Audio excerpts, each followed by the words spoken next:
RTC depot ఎదుట కండక్టర్ల ఆందోళన. అక్రమంగా కండక్టర్ శంకర్ ను సస్పెండ్ చేశారంటూ డిపో ఎదుట బాధిత కుటుంబ సభ్యులతో కలిసి తమ విధులను బహిష్కరించి ధర్నాకు దిగిన ఆర్టీసీ కండక్టర్లు. బస్సులో ఓ గర్భిణికి కండక్టర్ సీటు అడిగిన విషయంలో జరిగిన గొడవ. సదరు మహిళా కండక్టర్ శంకర్ పై చేసిన ఫిర్యాదుతో సస్పెండ్ చేసిన అధికారులు వెంటనే కండక్టర్ శంకర్ ను విధుల్లోకి చేర్చుకోవాలని డిమాండ్.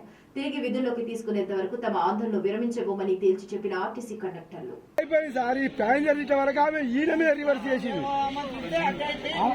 ఉల్టా చేసింది కథ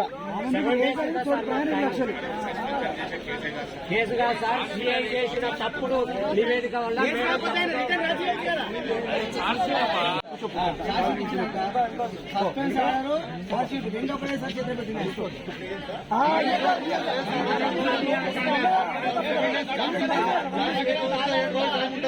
పోలీసులైతే ఎంక్వైరీ చేసి